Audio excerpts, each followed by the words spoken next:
What was it about this particular story that you were like, I want to direct a movie again? The initial hook of it was not grand ambitions to direct it or anything. It was that I read this novel, which is about a detective with Tourette syndrome and obsessive compulsive disorder. Right.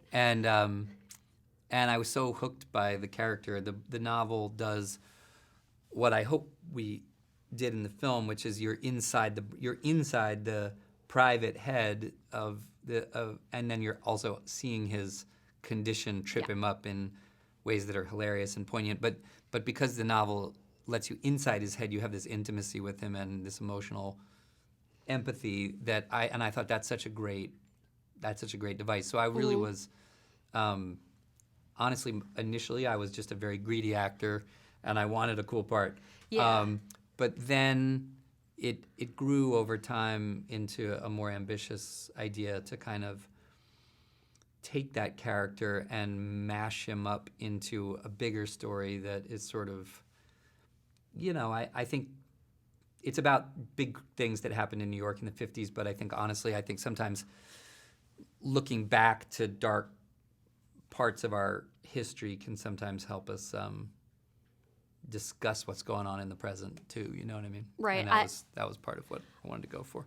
I loved that we are seeing the story through Lionel's eyes, the majority of the story. And obviously with him having Tourette syndrome, that's like a big part of his character and like how he kind of tells the story. I'm wondering just like what kind of research you did in order to, I'm sure you've probably answered this question before, but what kind of research you did? Like, did you talk to, other people who have like a similar condition like Tourette syndrome, and like what kind of research you did in order to make sure that you were going to get this correct?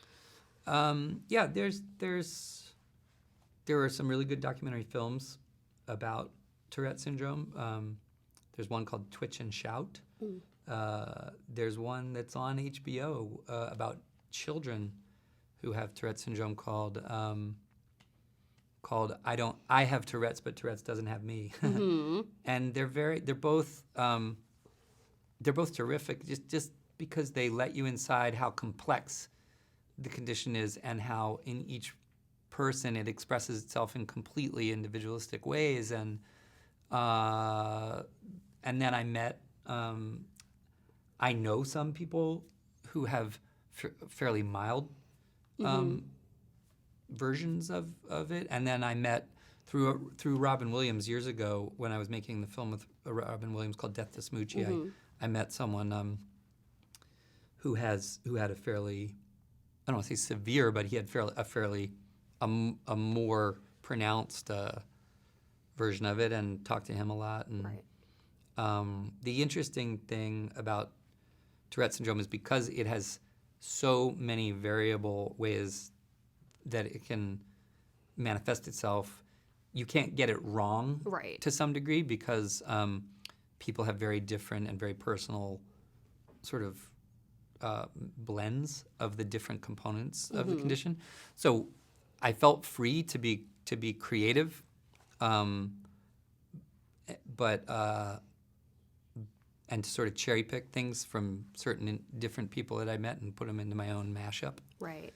My favorite scene in the movie is the scene in the jazz club where Lionel and Laura are dancing. I love that scene so much, and I love like the music choices as well. Can you talk about filming that scene and specifically the music that they're dancing to and how she's kind of able to calm Lionel's, like Tourette's in that moment? Yeah, I thought that there's so much great music in that era, not just jazz, but this period of bop and hard bop. In that era, Miles Davis was kind of across that area. He was working on what became the Birth of the Cool record, and it's such an interesting moment in music. And that particular era of jazz, there's such an improvisational, almost compulsiveness to the music that I thought, wouldn't it be cool if Lionel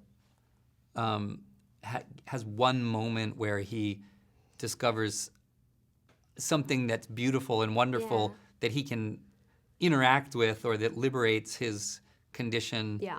in an unself-conscious way, and that he can almost like become one with the music and find like It was so good. find his own find a form of music that is almost feels like he understands it deeply, Yeah. and that it recognizes him.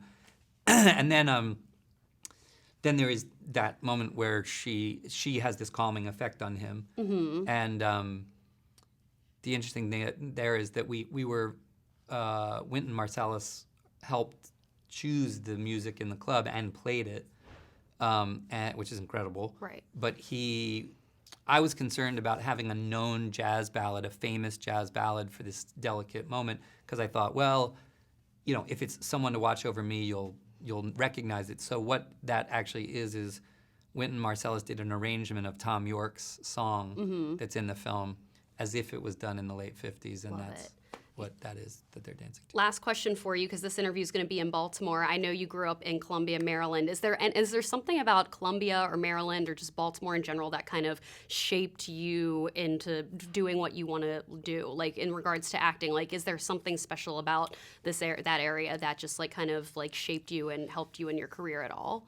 Yeah, I mean, I always thought that Baltimore had a very bohemian, artistic bent to it. Yeah. My grandfather, Jim Rouse, was he was a very big early proponent of the arts in cities as a part of the revitalization of cities. And he was a big advocate for Center Stage in Baltimore, which I grew up seeing things at. And my uncles one of my uncles is a classical oboist and piano player. Another of my uncles is a great painter.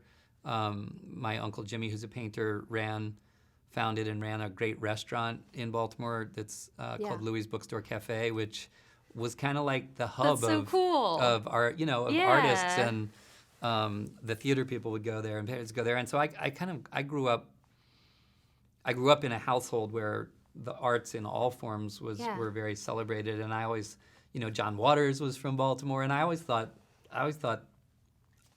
Baltimore had a very artistic sensibility to it, Yeah. which it still does, I think, maybe even more so.